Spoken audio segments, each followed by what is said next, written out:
The British Empire as another example. Again, I'm linking my sources rather, either up here or in the description box down below. But yes, the British Empire was literally like imperial capitalism married to theology. Many people don't know or realize the far-reaching consequences of this, but yes, the Church of England and the Crown shared bloodlines with East India Company financiers, and African children were trafficked under divine banners and divine justification. It was sickening. It was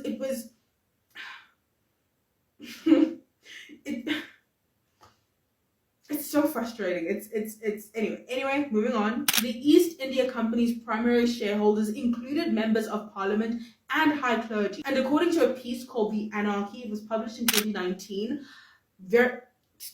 really fascinating. I'm going to link it down below. But the East India Company was not just a company, it was, quote, a corporate state with a private army larger than Britain's. In plainer terms, what I'm trying to say is what we now appreciate to be global mercantilism was essentially powered by Anglican crown, bloodline intermarriage with merchant dynasties. This allowed for some of the worst buried atrocities, the worst sexual violations, and evidences of colonial brutality to be justified under divine rationalization as a civilizing mission. Look, you don't have to be a conspiracy theorist to follow the money, but you do definitely have to be unindoctrinated. So, because I want you all to be unindoctrinated, because I want you to surfeit your...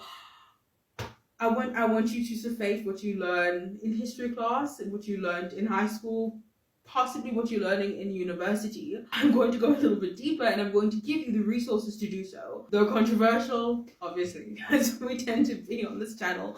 But yeah, controversial and widely decried by legacy academic institutions. Spring Meyer's text meticulously outlines, again, guys, go and read it for yourself. His credibility is...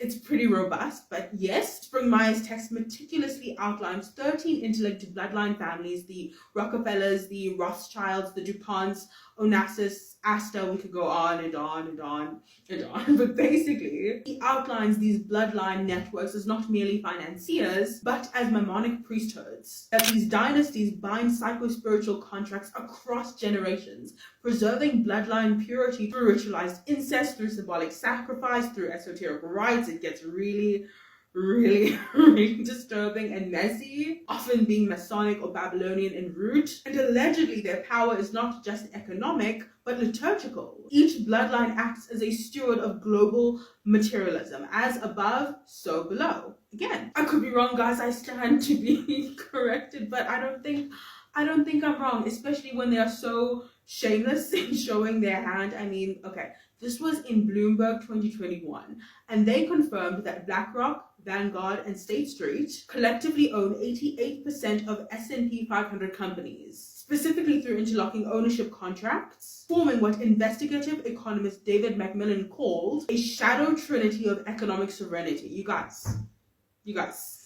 this is deep. These are not just passive investment firms. These are unelected global governors managing more wealth than most nations' GDPs, especially nations here in Africa. But like I keep saying, and like I keep reiterating in all of my videos, cycles and bodies of corporate power tend to recycle the same strategy, right? They're not very original, okay, in the ways they want to oppress us. They're not very creative. I think they should get me on board. Shame. No, I'm kidding. Anyway, the Knights Templar, often reduced to pop culture myths, but we've talked about them before. They were the 12th century progenitors of transnational banking. According to another book I recommend you read, it's called Born in Blood. Yes, it's called Born in Blood. It's by John J. Robinson. But yes, according to this book, their initiation rites contain Babylonian symbology, and they invented the international loan note by allowing pilgrims to deposit wealth in one city and then redeem it elsewhere. We know this, guys. This is basic economics. In effect, they were the first cross-border central bank, managing deposits, armies, and papal debt. Very much connected to the Catholic Church.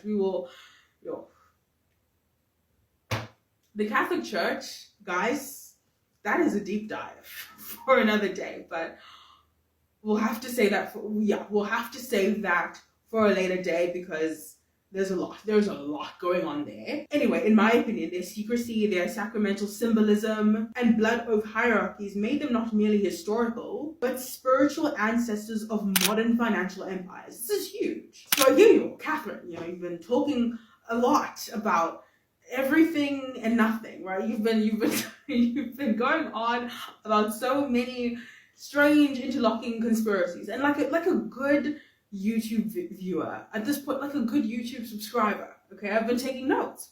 What's the through line here? What is the point? Well, I'm so glad you asked. I'm so glad you asked. My point is, from Babylon to Rome, to London's financial district, from Rome to the central banks, from daily banks to dynastic mergers, the altar has never changed. Only the currency, only the costume. And if Mammon is the god of global finance, then hypergamy is not a mere preference. It is the reproductive mechanism by which women align with the dominant altar of provision. Hypergamy, then, is not just social climbing, and I'm not even an advocate for hypergamy. I'm just trying to describe it to you. But basically, yes, hypergamy is not just social climbing. It is a ritual agreement with an empire of survival. A woman, psychologically, who marries into wealth today is no different than a Sumerian bride who marries into like a temple contract, or a Tudor era duchess who marries a shipping magnate, for example, right? What I'm trying to say is that the powers that be understand one fundamental law, that if you control reproduction, you control the future. Here's what I really want to get to the heart of. Here's what I really want to get to the crux of, and why I'm making this video in the first place.